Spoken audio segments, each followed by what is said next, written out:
no sé si me escuchan. Buenas tardes, licenciada. Sí se le escuchan. Sí, Bueno, licenciada.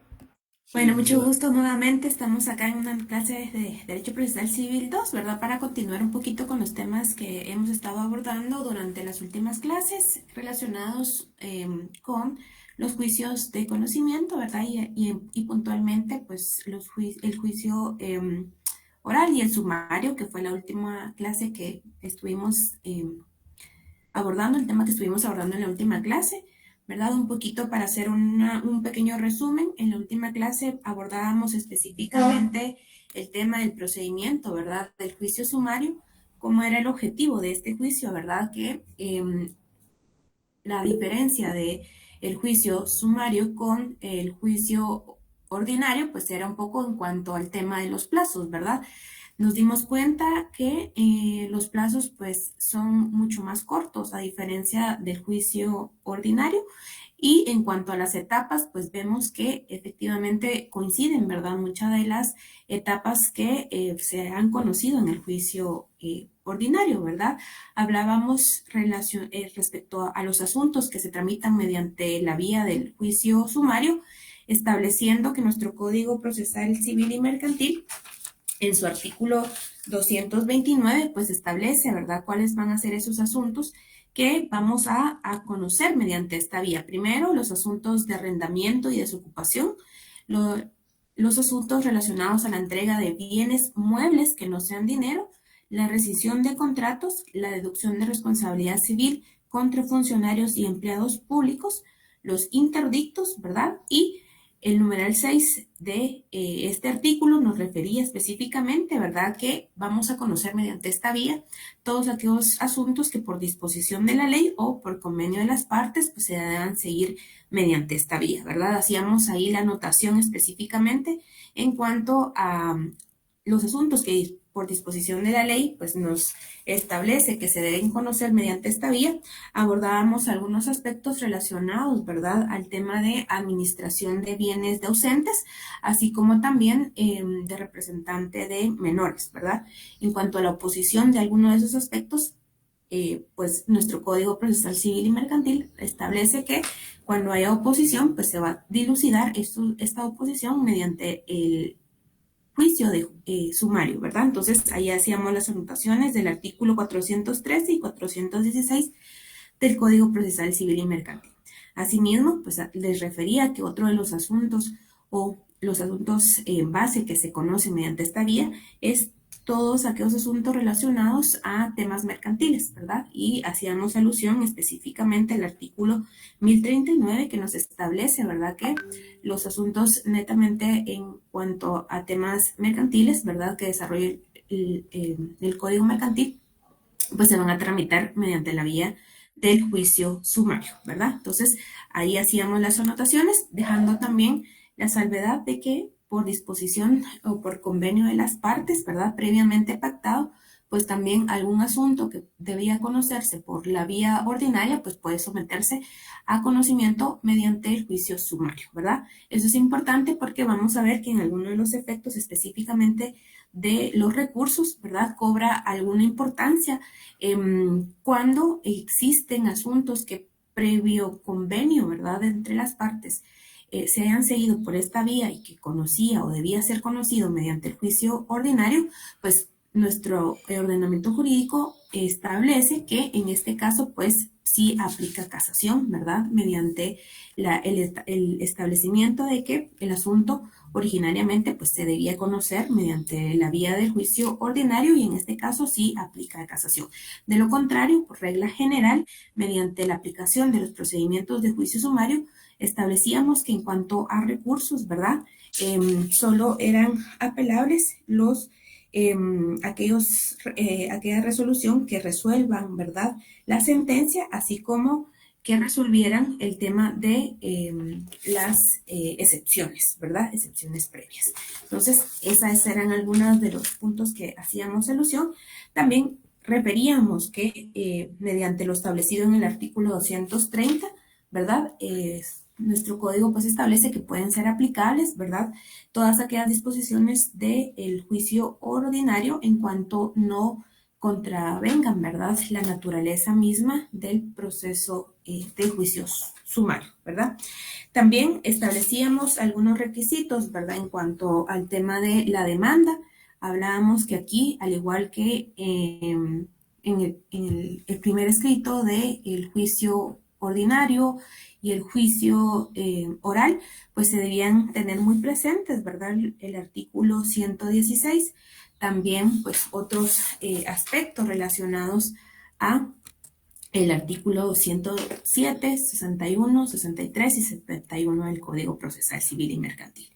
En cuanto a la etapa del emplazamiento, ¿verdad?, hacíamos alusión que en este procedimiento de juicio sumario se reducía bastante el plazo del emplazamiento a 3 días, ¿verdad?, contados a partir de la notificación de la demanda, ¿verdad? Y una vez notificada esta demanda, pues la parte demandada tiene 3 días, ¿verdad?, a partir de que se le notifica efectivamente para que pueda asumir una postura, ¿verdad? Y también hablábamos que en este caso del juicio sumario, las excepciones previas, ¿verdad?, se interponen dentro del segundo día del emplazamiento. Entonces, eso también era una cuestión muy importante porque era necesario plantear, ¿verdad?, que a diferencia de los plazos establecidos en el juicio ordinario, acá pues se acortan esos plazos y los efectos del emplazamiento empiezan a correr efecto una vez, ¿verdad?, notificada la demanda y empieza a transcurrir el plazo de los 3 días, ¿verdad? Y también establecíamos que en este caso, si el demandado pues no contesta la demanda, se tiene como contestada en sentido negativo y continúa el proceso, ¿verdad? En cuanto a las excepciones, ya decíamos que las excepciones previas se presentan dentro del segundo día del emplazamiento, ¿verdad? Y en cuanto a esas excepciones nos referimos específicamente que las excepciones no preclusivas como la litispendencia, la falta de capacidad legal, la falta de personalidad, la falta de personería, la cosa juzgada, caducidad y prescripción y transacción se resuelven en sentencia, ¿verdad? En cuanto a las excepciones perentorias y la reconvención, ambas actitudes del demandado se deben alegar o presentar al momento de contestar la demanda, ¿verdad? Entonces, y estas pues también se resuelven en sentencia. En cuanto a las excepciones previas, se tramitan mediante el procedimiento de los incidentes y aquí en nuestro código hacíamos la anotación específicamente que el procedimiento era aquel que se regula en el artículo 135 de la Ley del Organismo Judicial, ¿verdad? Esto en cuanto al tema del emplazamiento, la contestación de la demanda y las excepciones está regulado, ¿verdad?, en el artículo 232 y 233 del Código Procesal Civil y Mercantil, y ahí justamente hacíamos estas anotaciones, ¿verdad? Tanto en el artículo 232 colocamos excepciones previas, ¿verdad? Subrayamos el plazo de los 2 días dentro de los cuales se deben presentar las excepciones previas. Hacíamos alusión de que se tramitan por la vía de los incidentes mediante el artículo, refiriendo el artículo, como ya lo indiqué, 135 de la Ley del Organismo Judicial, ¿verdad? Y posteriormente en el artículo 233 hacíamos la anotación relacionado a la etapa de la contestación de la demanda, ¿verdad? El tema del emplazamiento, el término de 3 días, también lo subrayamos, y que también al momento de contestar la demanda se presentaba la reconvención y las excepciones perentorias, ¿verdad? Al finalizar el artículo 233 hacíamos la anotación sobre las otras excepciones o las excepciones no preclusivas o privilegiadas, ¿verdad? Que también pueden ser interpuestas, ¿verdad? Si surgen con posterioridad, pues se pueden presentar aun cuando no se hayan presentado al inicio de la demanda, pues entendiendo que surgen después de haber contestado la demanda, ¿verdad? Y específicamente el Código Procesal Civil y Mercantil nos hace referencia a 2 excepciones, que es el pago y la compensación, ¿verdad? Y que estas 2 pues se pueden proponer en cualquier momento del proceso y serán resueltas en sentencia. Seguidamente, ¿verdad?, abordábamos el tema de la etapa de prueba como el periodo, ¿verdad?, en donde se desarrolla y se diligencian los medios de prueba, que nuestro Código Procesal Civil y Mercantil establece que deben diligenciarse en un plazo de 15 días, ¿verdad? Y se aplica por analogía todas las disposiciones del proceso ordinario que no se opongan a las normas especiales. ¿A qué nos referíamos con esto?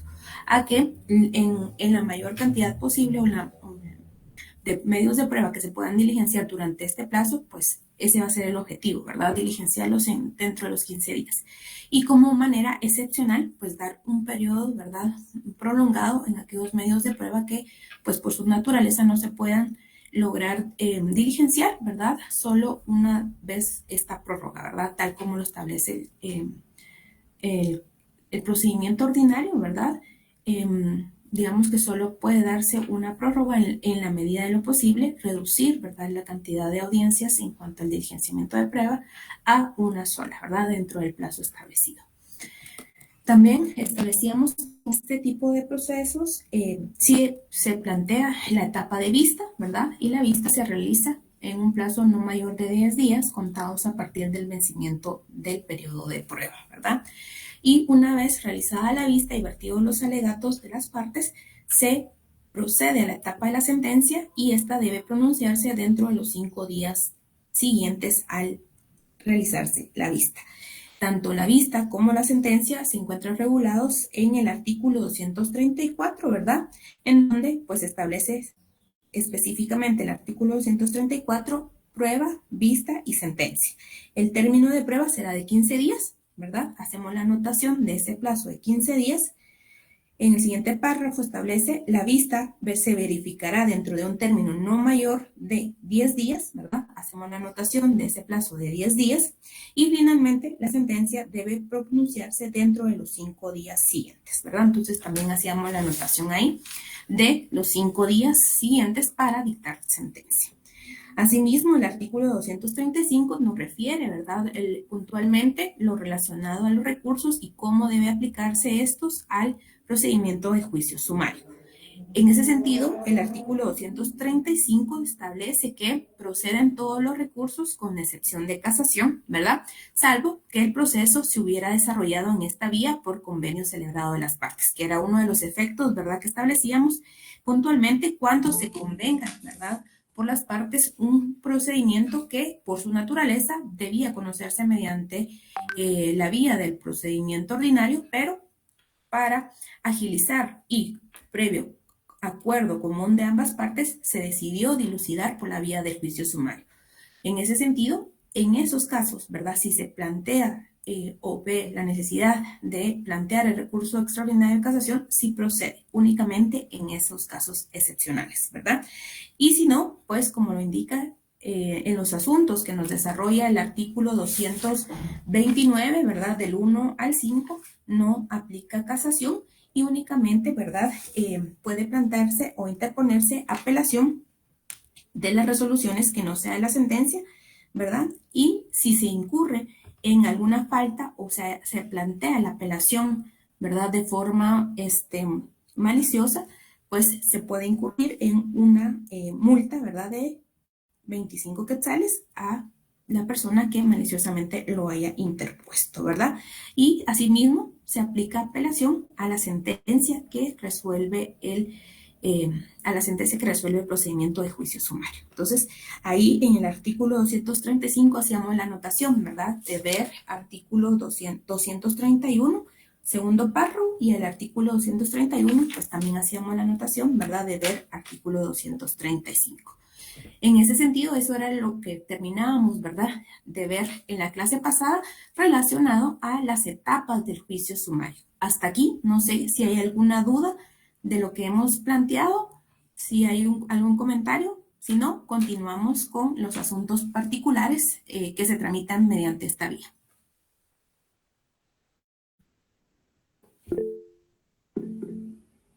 Gerardo.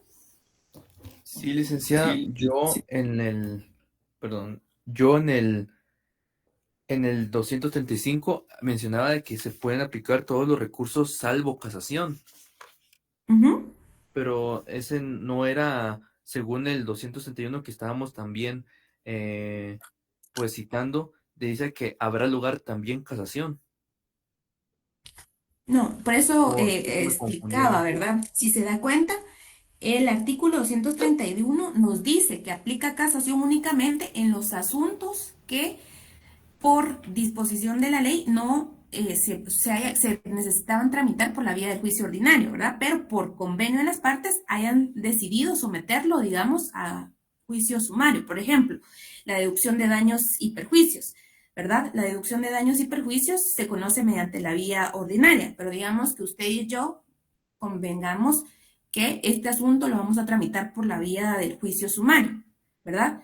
Entonces, ahí hay un convenio previo, ¿verdad? Pero al final, por ejemplo, usted no está de acuerdo con la sentencia que resuelve ese juicio, porque pues tal vez le declara sin lugar el requerimiento inicial.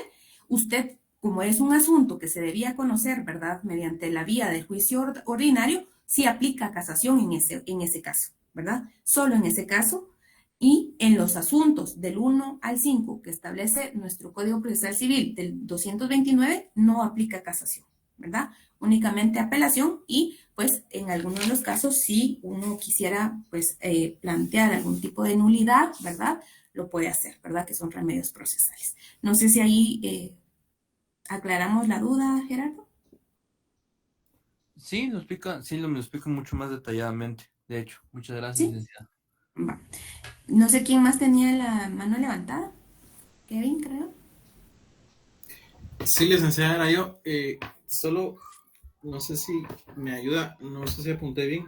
Dijo que los numerales del 1 al 5 del 229 cabe apelación, más no en la sentencia, creo que dijo. No, la sentencia sí. La sentencia y las resoluciones que resuelvan, por ejemplo, las excepciones previas, ¿verdad? Ahora, lo que mencionaba era que nuestro código establece que cualquiera que interponga una apelación de forma maliciosa, ¿verdad? Contra alguna resolución, si se establece que fue de forma maliciosa, la parte que interpone ese recurso de apelación, que no se le otorga con lugar, y se establece que fue de forma maliciosa para entorpecer o alargar el proceso, se hace acreedor a una multa. Ese era el asunto. Muy bien, licenciada, gracias. No sé si hay otra duda.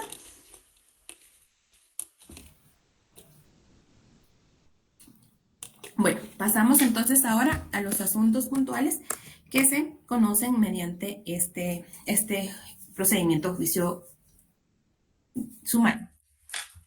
Estábamos viendo un poquito el tema de los asuntos de arrendamiento, desahucio o desocupación, ¿verdad? Que se encuentran desarrollados ya en el capítulo 3 a partir del artículo 236, ¿verdad? Acá yo les hacía esta tabla, ¿verdad? Un poco sobre los sujetos activos, ¿verdad? Quienes pueden interponer la demanda, ya sea de desocupación o por algún tema específico sobre algún contrato de arrendamiento. Son sujetos activos, entonces, el propietario del inmueble, ¿verdad? Sujeto a arrendamiento o que haya dado o que esté siendo perturbado en su propiedad, ¿verdad? Sobre el inmueble, el que ha entregado un inmueble a otro con la obligación de restituirlo y el que tenga derecho de poseer el inmueble por cualquier título. Estos pueden ser sujetos activos. Sujetos pasivos, el simple tenedor del inmueble, el intruso del inmueble, el que recibió el inmueble sujeto a la obligación de devolverlo. Y afectados, mencionábamos que como afectados podemos tener a todo inquilino, ¿verdad? De un bien arrendado o el subarrendatario y cualquier otro ocupante del inmueble por cualquier título, ¿verdad? Entonces, en este sentido, era importante, y eso, en ese punto nos quedamos en la última clase, que dentro de la demanda inicial, nosotros como solicitantes o requirentes, ¿verdad? Sujetos activos, demostremos la calidad con la que nosotros estamos fungiendo y requerimos, ¿verdad? El juicio de arrendamiento relacionado a asuntos de arrendamiento o desocupación. Es decir, nosotros tenemos que acreditar la calidad con la que estamos actuando. Segundo, debemos establecer quién es la parte demandada, ¿verdad? Y bajo qué efecto, digamos, se le otorgó el inmueble, ¿verdad? Sujeto a desocupación o desahucio. Y también no dejar de lado, ¿verdad? En la demanda inicial y en las peticiones que se debe hacer alusión que el requerimiento no solo va hacia el sujeto pasivo, sino también a cualquier otro ocupante del inmueble, ¿verdad? Por cualquier título, ¿verdad? Porque yo les explicaba que en ocasiones, muchas veces cuando se tramitan este tipo de juicios sobre desocupación, específicamente, muchas veces se inicia contra los sujetos que estaban obligados a la entrega del inmueble. Sin embargo, por ejemplo, existen, ¿verdad? Cuando se hace lanzamiento únicamente hacia la persona demandada y no hacia las otras personas que se encuentran dentro del inmueble. Entonces, muchas veces esto ocurre y genera un tanto de problema, ¿verdad? Porque las otras personas pueden alegar que la persona demandada ya no se encuentra en el inmueble y pues tendríamos que requerir, ¿verdad? Algún tipo de requerimiento nuevo contra las personas que siguen ocupando el inmueble. Entonces, eso es muy importante, ¿verdad? Que establezcamos dentro de nuestra demanda inicial el demandante, pero también sobre los efectos que debe realizarse, sobre los efectos, ¿verdad?, de lanzamiento hacia cualquier ocupante, ¿verdad? Hacia cualquier ocupante del inmueble. Entonces, eso es muy importante y esto lo vamos a ver en el artículo 236, en donde establece, ¿verdad?, primero las cuestiones que se conocen mediante este procedimiento y establece el artículo 236, arrendamiento. Todas las cuestiones que se susciten con motivo del contrato de arrendamiento deberán ventilarse por el procedimiento a que se refiere este título, salvo disposición contraria de la ley. Entonces, aquí, en este primer artículo, solo subrayemos que pueden haber disposiciones específicas, ¿verdad?, en donde no se aplique este procedimiento, ¿verdad? Entonces, pueden haber excepciones. En general, van a ser conocidos por esta vía aquellos asuntos relacionados con el contrato de arrendamiento, ¿verdad? Entonces, vamos a subrayar ahí contrato de arrendamiento, ¿verdad? Todas las cuestiones que se susciten con motivo del contrato de arrendamiento. Seguidamente, en el artículo 237, en cuanto al desahucio, ¿verdad?, ya nos establece los efectos y los sujetos a los que hago alusión. Y establece el artículo 237, desahucio. La demanda de desocupación puede ser entablada por el propietario, ¿verdad?, como sujeto activo, por el que ha entregado un inmueble a otro con la obligación de restituirlo, o los que comprueben tener derecho de poseer el inmueble por cualquier título. En esta primera parte de este artículo vamos a colocar sujetos activos, ¿verdad? Sujetos activos del juicio por arrendamiento y desahucio. Colocamos sujetos activos y seguidamente en la otra parte que continúa el artículo 237 vamos a colocar sujetos pasivos. Sujetos pasivos.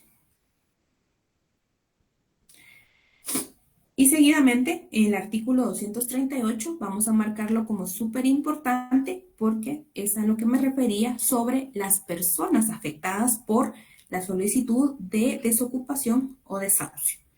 El artículo 238, alguien que le dé lectura al artículo 238, por favor.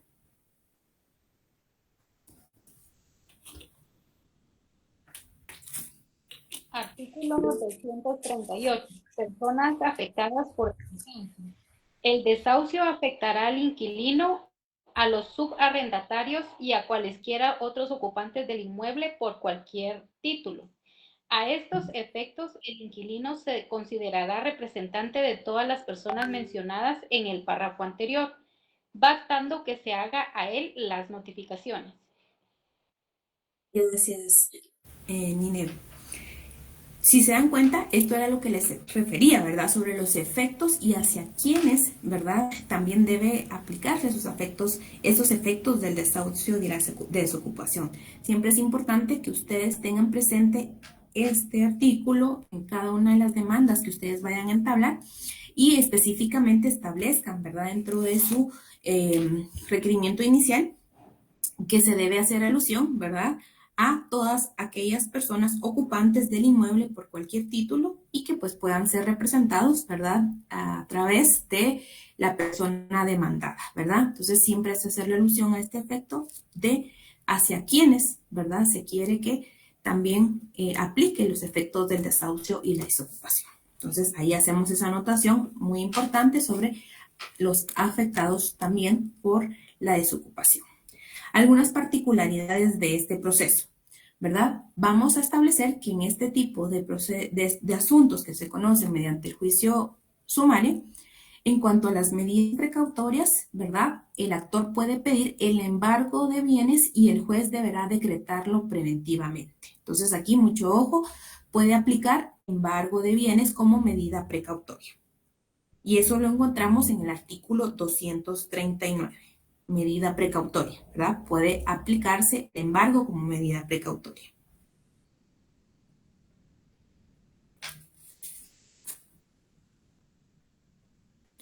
También debe existir un apercibimiento, ¿verdad? Una vez analizada la demanda, con los documentos adjuntos, ¿verdad? Las acreditaciones tanto del derecho de quien está demandando como la obligación del demandante, así como la obligación del demandado. Una vez analizados estos documentos que se acompañan a la demanda y demostrado que efectivamente existe una relación jurídica, ¿verdad? Bajo el tema de algún tipo de arrendamiento, ¿verdad? O algún tipo de contrato bajo el cual se estableció la entrega de un inmueble con la obligación de que se le devolviera a la otra persona, el juez debe establecer que se emplace al demandado, ¿verdad? Apercibiéndolo de que si no se opone dentro del término del emplazamiento, es decir, dentro de los 3 días, ordenará la desocupación sin más trámite. Este artículo es muy importante porque si se dan cuenta, ¿verdad? En las fases generales que vimos de la tramitación del juicio sumario, vimos que pues, la contestación de la demanda se tiene en sentido negativo, pero acá específicamente en el asunto de arrendamiento y desocupación, es importante que veamos que una vez se hace el apercibimiento, ¿verdad? Al admitir la demanda y notificar la demanda al demandado, se debe establecer este apercibimiento puntual, estableciendo de que si no se opone específicamente a las pretensiones de la demanda, se va a tener, ¿verdad?, por ordenada la desocupación, ¿verdad?, sin más trámite. Entonces, esto es muy importante que veamos los efectos del apercibimiento en el asunto de arrendamiento y desocupación.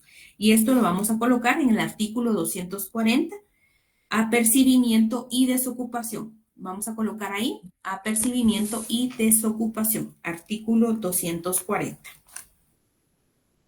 Y subrayamos particularmente en el artículo 240 el plazo de los 3 días, ¿verdad? Porque es dentro de esos 3 días que el demandado tiene que oponerse, ¿verdad? A la desocupación, a la demanda, ¿verdad? A la pretensión. Y si no, se opone específicamente, ya sea presentando excepciones o estableciendo con pruebas, ¿verdad? Que aún no se cumple con el contrato pactado, pues el juez ordenará, ¿verdad?, la tramitación de la desocupación de forma inmediata. Entonces es necesario que se presente oposición en este asunto particular, ¿verdad? Entonces ahí vamos a colocar estas anotaciones del plazo y el efecto de el apercibimiento y la desocupación. Y alguien que le dé lectura al segundo párrafo del artículo 240, por favor.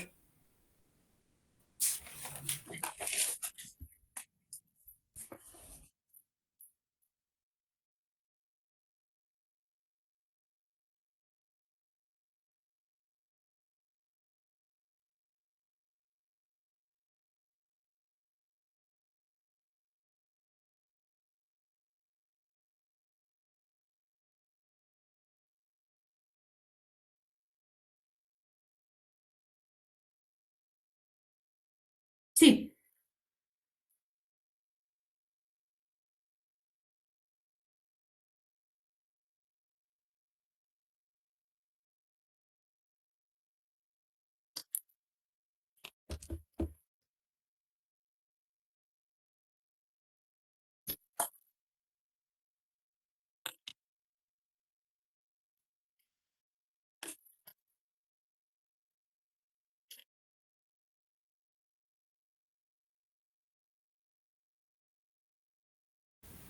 Gracias. Entonces, esto es muy importante porque como leíamos, ¿verdad? En los efectos del apercibimiento, uno es, ¿verdad?, solicitar que la parte demandada pues presente la oposición, ya sea con medios, interponiendo excepciones o en sentido negativo de la pretensión, estableciendo que existe un contrato que aún no se ha cumplido o que se ha cumplido cabalidad con las rentas y el contrato aún sigue vigente, ¿verdad? Entonces, en dado caso, este primer supuesto es que el demandado pues conteste, ¿verdad? En sentido negativo la demanda y pues continúe el proceso para abrir el periodo de prueba.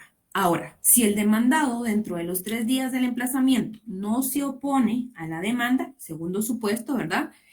Y habiéndose apercibido, ¿verdad? De que contestara dentro de ese término, se ordenará la desocupación. Y nuestro Código Procesal Civil y Mercantil establece plazos puntuales para ordenar ciertas desocupaciones dependiendo de la naturaleza de los inmuebles. Entonces es muy importante que observemos y coloquemos súper importante esta segunda parte del artículo 240, ¿verdad? Donde establece primer término, primer caso, si se trata de casas o locales de habitación, se le dará un plazo de 15 días para realizar la desocupación. Entonces, aquí hacemos la anotación 15 días en caso de que sean casas o locales de habitación.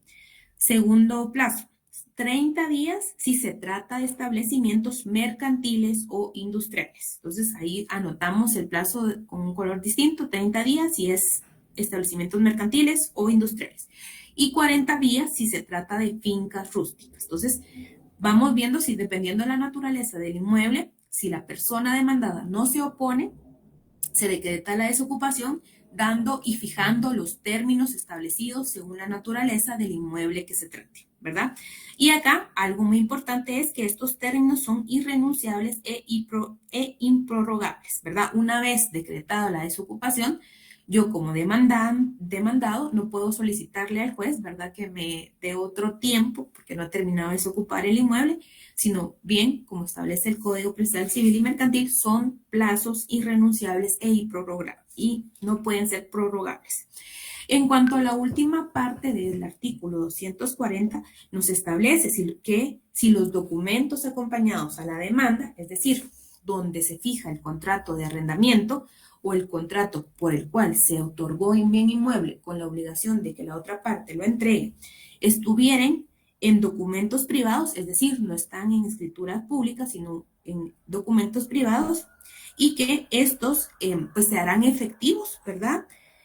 O se hará efectivo el apercibimiento al cual nos referimos de que el demandado tiene que contestar la demanda y si no lo contesta, se tiene por decretado la desocupación, solo va a ser efectivo si el documento estuviera firmado por el demandado y no hubiera sido objetado por este dentro del término de 3 días mencionados en este artículo.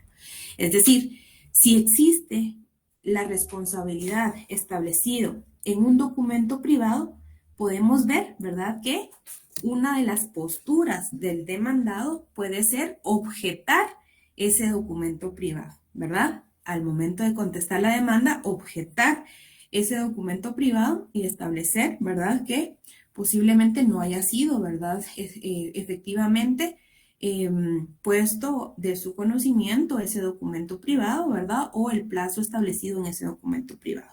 Si no lo objetare, fungirá, ¿verdad?, como documento suficiente para realizar el apercibimiento al que se refiere el artículo 240 en su primera parte y si no contestara, pues va a cobrar efecto, ¿verdad?, el término para realizar la desocupación al que se refiere en los numerales 1, 2 y 3, dependiendo de la naturaleza del inmueble. Entonces, también hay algo muy importante, ¿verdad?, que debemos observar en dado caso, ¿verdad? Si estuviera la responsabilidad en un documento privado, pues podría dar pie, ¿verdad?, a que sea objetado por la parte demandada durante el plazo del emplazamiento o al contestar la demanda como un objeto, como un contrato que quizás, dependiendo de la naturaleza, tal vez no haya sido, ¿verdad?, de su conocimiento, o si lo firmó, pues establecer bajo qué términos, ¿verdad? Y solicitar que no se haga el apercibimiento correspondiente del término de desocupación en cuanto a al emplazamiento y no contestar la demanda, ¿verdad? Entonces ahí también es algo que hay que tomar en cuenta. Seguidamente tenemos el artículo 241 que nos refiere al tema del lanzamiento. Y el lanzamiento va a fungir después, ¿verdad?, de haber establecido el término para la desocupación al que nos refiere el artículo anterior que conocimos, de 15 días, 30 y 40, vencido ese plazo que es improrrogable, el juez, si no se ha realizado la desocupación, ¿verdad?, se va a decretar el lanzamiento del demandado a costa de este, ¿verdad? Y esta es importante que veamos que este lanzamiento, es decir, ya va a ser de forma obligatoria el retirar, ¿verdad?, las pertenencias del demandado. Sí, Jafet. Dicta el apercibimiento del capítulo del artículo anterior. Primero, ¿ese se tiene que pedir o se hace de oficio? No, ese lo hace el juez.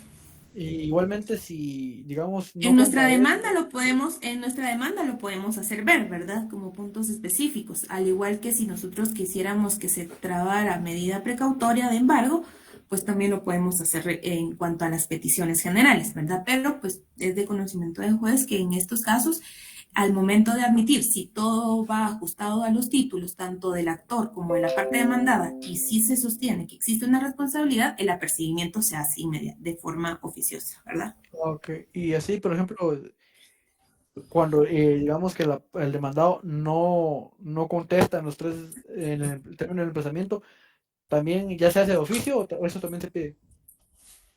Ahí lo podemos pedir, pero que no contestó, ¿verdad? Que no se opuso, ¿verdad? Que ya venció el término del emplazamiento y como tal se debe decretar la desocupación. Ujú. Ok, gracias. Lo que establece nuestro código es que aun cuando él contestara, pero si no se opone, ¿verdad?, a la pretensión, si no se opone y acepta, digamos, aquí es un tanto en qué figura caería si no se opone a la pretensión, Allanamiento. ¿verdad? Es decir, acepta los hechos, ¿verdad? Entonces, por eso nuestro código establece que, pues, entiende que efectivamente recae sobre él la responsabilidad de que efectivamente el tema del contrato de arrendamiento ya venció o que efectivamente él no le asiste el derecho de permanecer en el inmueble, ¿verdad? Entonces, ya otorga específicamente los plazos para que desocupe, ¿verdad? Entonces, se le notifica de una vez la desocupación, ¿verdad? Y si aún así no lo hiciera de forma voluntaria, pues ya viene la otra parte que es el lanzamiento, ¿verdad? Que ese lo vamos a encontrar en el artículo 241. En el artículo 241 vamos a colocar lanzamiento, ¿verdad? Lanzamiento. El artículo 241 pues establece que vencidos los términos a que se refiere, ¿verdad?, el artículo anterior, sin que se haya hecho la desocupación, el juez ordenará el lanzamiento a costa del demandado, ¿verdad? Si en la finca hubiera labores, plantíos o algunas otras cosas que reclamare el arrendatario como de su propiedad, debe hacerse constar la clase, extensión y estado de las cosas reclamadas sin que esta reclamación impida el lanzamiento, ¿verdad? Verificado el lanzamiento, se procederá al justiprecio de las cosas reclamadas, ¿verdad? Entonces no se le devuelve, sino más bien se hace una equiparación de los costos, ¿verdad? Que se pueden asignar a esos plantíos, a esas cosas que se encuentran dentro del inmueble y que no se pueden retirar de forma inmediata, y se va a hacer una ponderación en cuanto a precio, ¿verdad? Y si aún existe por parte del demandado algún monto pendiente de cubrir sobre rentas, puede establecerse, ¿verdad?, este justiprecio para equiparar un tanto las obligaciones pendientes, ¿verdad? Entonces, a eso es lo que nos refiere el artículo 241. ¿Sí, Luis? Buenas tardes, licenciada. Mire, con una consulta, con lo que estaba leyendo ahorita, póngase que en un dado caso, ¿verdad? Venga una persona y haga su contrato de arrendamiento, pero viene y hace un contrato de subarrendamiento. ¿Qué pasaría con las cosas de las personas que están adentro? O sea, ¿Por qué cree que le digo yo del efecto? Porque era muy importante el artículo 238. porque ahí es en donde nosotros tenemos que solicitar que los efectos, ¿verdad? No sean solo para la parte demandada, sino también, ¿verdad? Para las personas que estén subarrendando, ¿verdad? Y si se da cuenta, si existe subarrendatarios, nosotros tenemos que colocar, ¿verdad? Que si bien el contrato, la parte demandada, porque nosotros podemos probar que el contrato se hizo con una persona y que el contrato aceptaba o tenía cláusula de subarrendatario, de poder subarrendar, nosotros tenemos que decir que el demandado es con quien realizamos el contrato, pero tenemos conocimiento, ¿verdad?, que existe subarrendatarios, entonces que los efectos de la desocupación tienen que establecerse también para los subarrendatarios. Y se acuerdan ustedes al momento en civil, cuando ven el contrato de arrendamiento, pues se establece cuáles son los efectos para los subarrendatarios, que ni siquiera se le tienen que notificar muchas veces, ¿verdad? Sino únicamente puede notificarse a la persona arrendataria, es decir, a la persona con la que nosotros convenimos el contrato. Pero sí tenemos que hacer efectivo, ¿verdad? Y hacer alusión desde la demanda que si tenemos conocimiento de que hay subarrendatarios, tienen que obrar los efectos, ¿verdad?, de desahucio para los subarrendatarios, sirviendo como representante la persona demandada, es decir, a quien nosotros le arrendamos y que subarrendó el inmueble, ¿verdad? A Luis O sea Alejandro, que, eso es muy importante. licenciada, ahí los subarrendatarios serían los afectados. Yo, pues, en una oportunidad estuve en un lanzamiento, ¿verdad, licenciada? Y las personas, como decían, no, ni siquiera sabían, ¿verdad? Solo llegaron en la mañana con el Exacto, juez y mira, exacto, uno con su corazón va porque uno se siente mal, pero ¿qué hace uno exacto. cuando el juez viene con la policía? Entonces, y la gente no sabía, ¿verdad? Entonces, como usted lo decía, ahí el que tiene la obligación es el arrendante, ¿verdad? O sea, de Sí, la obligación que sea moral de avisarles, sí. ¿verdad? A los subarrendatarios. No, o al menos lo que pueden hacer, ¿verdad? Dependiendo del contrato de subarrendatario, es repetir contra la persona que les está arrendando, subarrendando, ¿verdad? Porque en teoría, si no se ha cumplido con un tema de cuotas de pago de arrendamiento, es que se da la desocupación, ¿verdad? Entonces, O digamos sea que que por eso muchas sí veces, tuvieran su derecho de repetición. por eso les digo que ahí hay que irnos, ¿verdad? Al contrato de subarrendas, de la subarrenda, de donde dieron en subarrendamiento el inmueble, ¿verdad? Pero ahí sí ya sería, ¿verdad? Con un proceso distinto porque nosotros, digamos que si acreditamos nuestro derecho del inmueble y una vez incumplido el contrato al cual nosotros sí nos ajustamos, digamos en este caso con el arrendatario, y si él subarrendató, ¿verdad? Y existía la cláusula, pues digamos ahí nosotros no tenemos la obligación con los subarrendatarios, sino que con la persona con la que hicimos el contrato de arrendamiento, ¿verdad? Y una vez esta persona incumplida, por eso tenemos que poner nosotros, ¿verdad? Los efectos, porque si no colocamos los efectos, bien podría pasar, ¿verdad? De que las personas digan contra nosotros no está la demanda o no existen los efectos de desocupación, ¿verdad? O sea, Entonces, por que eso es usted muy dice que es importante mejor nosotros. colocarlo en la demanda inicial de este Sí, artículo. definitivamente que sí, sí, sí. Ah, ok. Gracias, licenciada, Sí. muy amable. Y sabemos que se subarrendató, definitivamente hay que colocar. Ujú. Y si no, también hacer la elección de que la solicitud de desocupación tenga como efecto, ¿verdad?, a cualquier otro ocupante del inmueble. Eso hay que hacerlo ver. Ujú. Por sanidad, mejor hacerlo ver. Ujú. Nieves. Gracias, Lic. Gracias, licenciada. Solo una pregunta. Estos lanzamientos, digamos, la persona, si en algún momento, es que tuve el caso de una mi amiga que ella firmó un documento donde le cedía los derechos de su casa a su padrastro. Y Ujú. ella pues, conoció que el señor pues hizo el traspaso a su nombre. La cosa es que llegaron a desocuparla, a hacer un lanzamiento a su vivienda, pero realmente ella en ningún momento había firmado un documento donde le traspasaba los documentos del bien mueble a su casa. Entonces, pregunto yo, en el caso de ella, que ni enterada que su casa ya no era su casa y de una vez llegaron a hacer el lanzamiento, ¿había alguna medida que ella se presentara ante un órgano jurisdiccional y poner su situación para que no se diera el lanzamiento? O sea, mi pregunta es, ¿hay alguna alguna medida que puede tomar la persona que está en el bien inmueble antes de que se produzca el lanzamiento, porque pues obviamente ella la intimidaron, iban ya los policías con el documento del órgano jurisdiccional. Pero pregunto yo, ¿hay alguna forma que se pueda evitar, hay alguna medida que uno pueda hacer para que no suceda esto? Y otra cosa, dijeron que a las 6:25 iban a pasar la asistencia, pero todavía no la han pasado, entonces solo para recordar, nada más. Gracias. Gracias. Sí, vamos a terminar solo este punto con las dudas y ya pasamos a la asistencia. Bueno, sí, justamente porque creen que nuestro ordenamiento jurídico establece, ¿verdad? La importancia de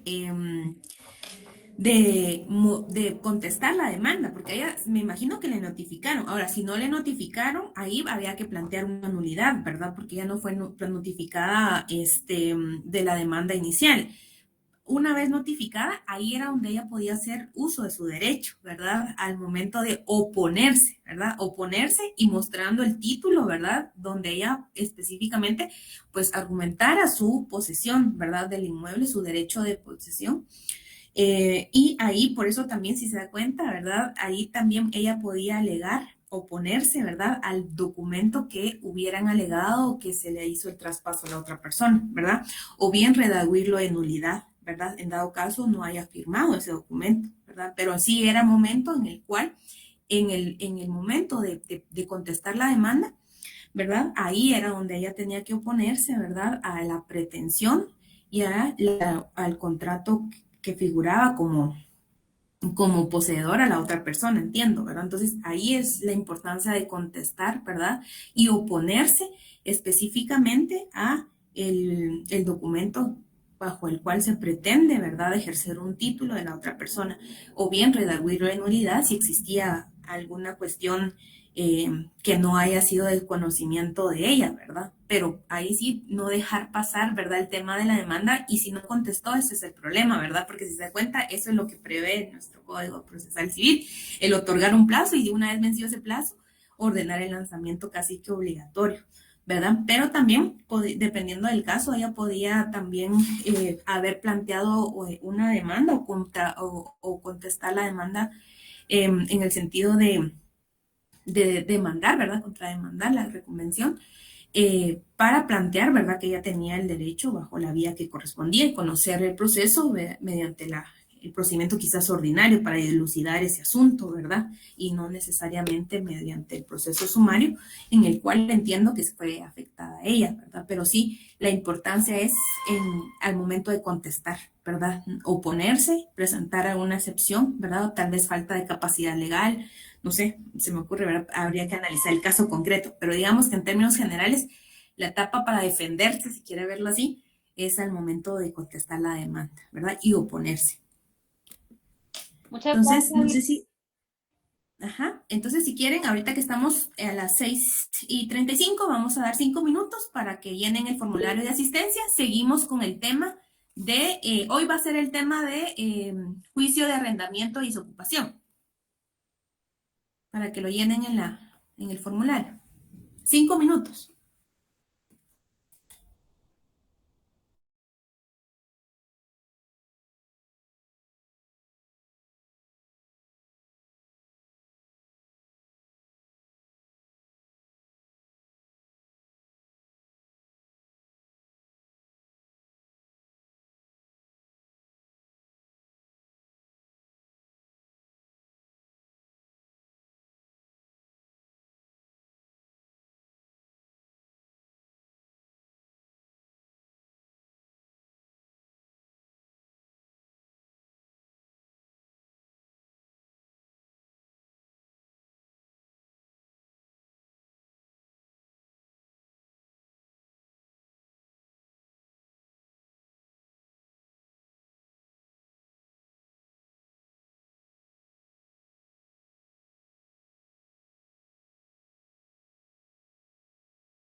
Bueno, continuamos entonces. Bueno, entonces ya habíamos hablado sobre el tema del lanzamiento, ¿verdad? Que pues, va a ser esa forma de obligatoria de luego de vencido el plazo sin que sea desocupado, pues que se tiene para desocupar el inmueble correspondiente. Hablamos también un poquito sobre el tema de la reclamación de los objetos que se encuentran en los inmuebles, y esto está en el artículo 242, en el que establece que el pago o entrega de las cosas reclamadas se regirá por lo estipulado en el contrato. Esto es muy importante, ¿verdad? Sobre el tema de si existen bienes o cuestiones que pues quedan en el inmueble, debemos acudir, ¿verdad? A lo que se estableció en el contrato original de arrendamiento.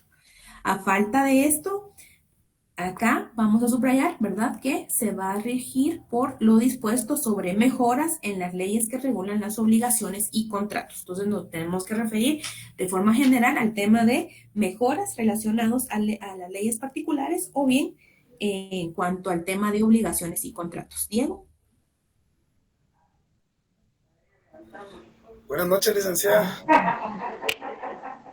No sé si me escucha. Buenas noches. Sí, buenas noches, Diego. Mire, fíjese que yo tengo una duda con un caso muy especial que pasa por donde yo vivo. Fíjese que hay una familia que tiene 40 años o más de 40 años de vivir en esa residencia, en esa casa. Y resulta que hace como unos 15 años salió un dueño pidiendo la casa. No le escucho tanto, Diego. Compañera Vanessa o Vane, no sé, podría apagar su micrófono. Gracias. Vanessa, por favor. Sí, disculpe, compañero, que ahí la compañera Vanessa tenía el micrófono encendido. Gracias, licenciada. Le comentaba de que hay una familia que tiene más de 40 años de vivir en una casa. Hace como 15 años y mucho, llegó una persona, de hecho es un doctor, que él es el dueño de esa vivienda. ¿Qué pasa con esto? Mi pregunta era, a ellos los han querido pues sacar de la casa. Ha llegado el ejército, ha llegado jueces, Policía Nacional Civil. Viera, o sea, es un show lo que hacen y no logran sacar a las personas.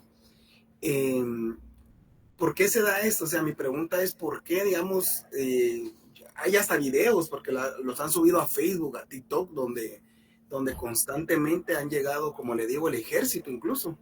El juez ha llegado a ver el desalojo y no logran sacar a esta familia. Ellos no tienen abogado, es una familia que no tiene abogado, pero ellos dicen tener también un documento donde ampara que ellos son pues dueños de la propiedad.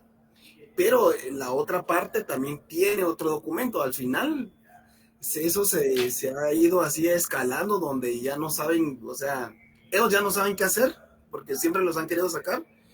Y el dueño supuestamente de la casa también ya pues ha pedido de todo tipo de apoyo y no logra sacarlos. Ahora mi pregunta es, ¿qué pasa en estos casos? Porque, por ejemplo, ha llegado el juez, incluso el juez que lleva el caso ha llegado con el ejército y la policía y no los logra sacar. ¿A qué se debe eso? Esa es más que todo mi inquietud. Todos queremos saberlo, Diego, pero quizás habría que analizar el caso concreto, nuevamente lo vuelvo a decir. ¿Por qué? Yo lo que les indicaba al inicio es cuál era el objeto de este juicio sumario. A ver, ¿cuál era el objeto principal?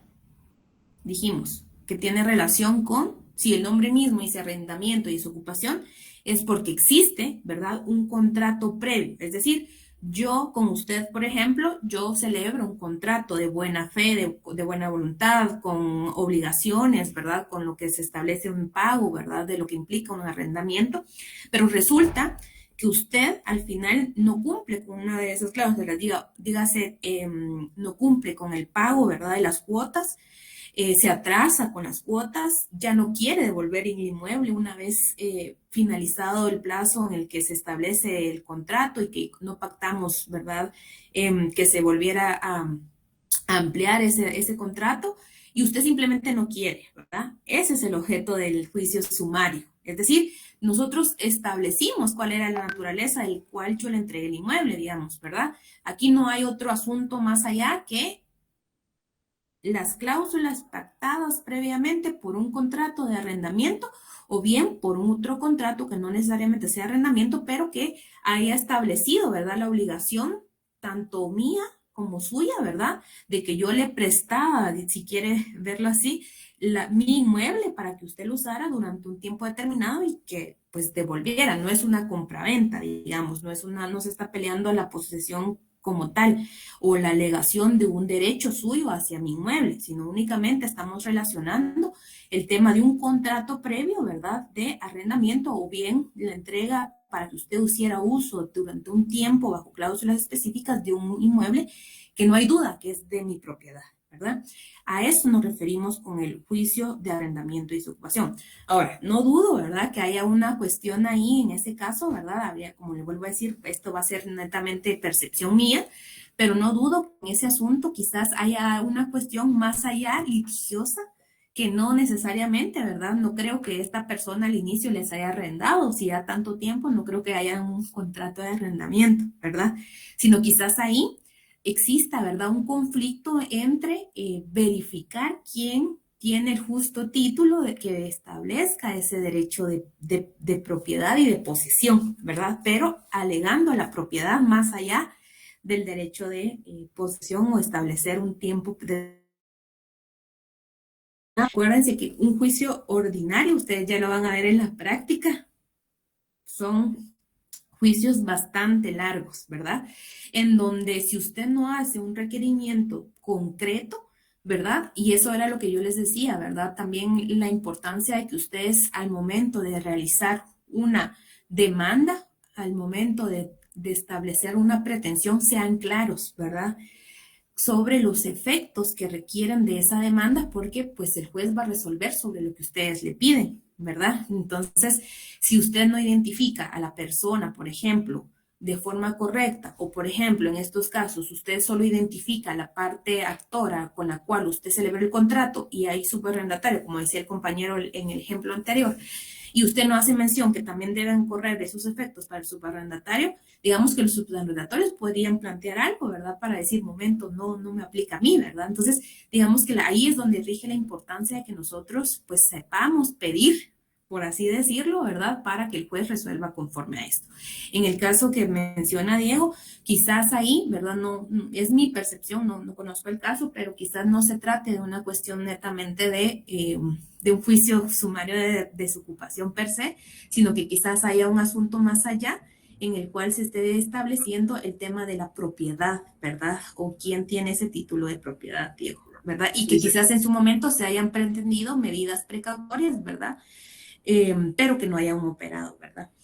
Muy amable, licenciada, gracias por la explicación. Yo lo que tal vez es que no planteé bien mi pregunta. O sea, mi pregunta en sí es, digamos, hasta dónde llega el rango, por decirlo así, para desalojar a una persona. Por ejemplo, el juez dicta una resolución, ¿verdad? Es desalojo, la persona se tiene que ir en 30 días, un ejemplo. Se le notifica al inquilino que se tiene que ir y no se quiere ir. Entonces puede llegar la policía, todo entendido que llega la policía para desalojarlos.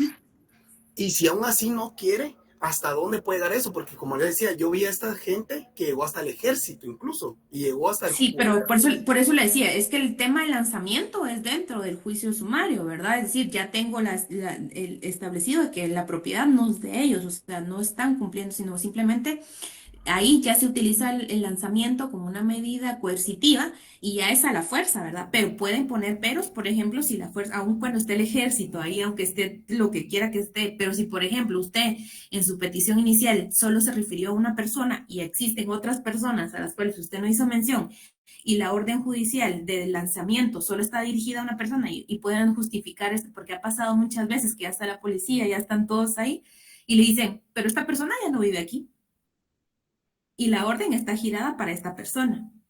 Y entonces, aunque esté quienes estén, ¿verdad? No pueden realizar el lanzamiento. Ah, ya lo entendí. Gracias, licenciada, muy amable.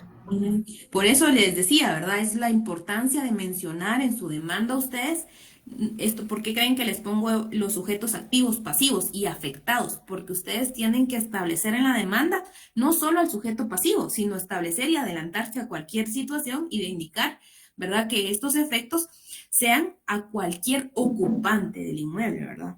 Eso es lo importante, ¿verdad? Entonces, para que la resolución justamente salga así, ¿verdad? Y que las fuerzas ya en momento del lanzamiento lean la resolución y digan, ok, fue a esta persona demandada, pero también los efectos de la orden judicial está para cualquier ocupante del inmueble, ¿verdad? Y así lograr el efecto del lanzamiento. Esto es muy importante, compañeras, compañeros. Bueno, todo lo que es terminando, vamos a hacer algunas anotaciones. En cuanto al tema del recurso 243, solo apunten, por favor, que en este caso de arrendamiento, de desocupación y desahucio, son apelables los autos que resuelvan las excepciones previas y la sentencia. Mucho ojo con eso. En estos asuntos son apelables los autos que resuelven las excepciones previas y la sentencia. Solo esos autos pueden ser apelables.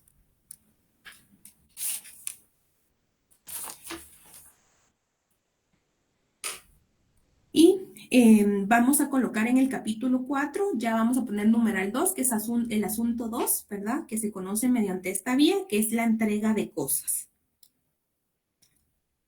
Y acá lo importante es que este asunto se va a tramitar mediante la vía del juicio sumario cuando no proceda la vía ejecutiva, ¿verdad? Y se aplica el juicio sumario para la entrega de cosas que no sean dinero, ¿verdad? Entonces aquí subrayamos entrega de cosas que no sean dinero y que se deban por virtud de la ley. Cosas que no sean dinero y que se deban por virtud de la ley. Ese es el objetivo del juicio sumario de entrega de cosas. Entrega de cosas que no sean dinero. También, otra de las cosas importantes en este asunto particular es que la obligación para que proceda el trámite de la demanda debe acreditarse documentalmente la obligación de entrega. Entonces, muy importante, se debe acreditar desde la demanda que existe esa obligación de entregar el objeto, ¿verdad? Y seguidamente, ya en el artículo 246 vamos a colocar, ¿verdad? Perdón, 245 es el tercer asunto que se conoce mediante la vía del juicio sumario, rescisión de contratos. Acá va a proceder este juicio para la entrega de cosas que no sean dinero y se dan rescisión de contratos. Aquí solo quiero que hagan la anotación, artículo 1579 y 1585 del Código Civil. 1579 y 1585 del Código Civil. Y aquí, en la rescisión de contratos, esto ya lo vieron en el curso de Derecho Civil, ¿verdad? En cuanto a las obligaciones, la rescisión de contratos prescribe en un año. Entonces, coloquen ahí, prescribe en un año, que eso lo refiere el artículo 1579. Igual, denle una lectura al artículo 1579 del Código Civil. Prescribe en un año. Si me lee Jafet, es que ya no me acuerdo si es 79 o 89. Es que, a ver, 1589. 79 creo que es. El 79 dice...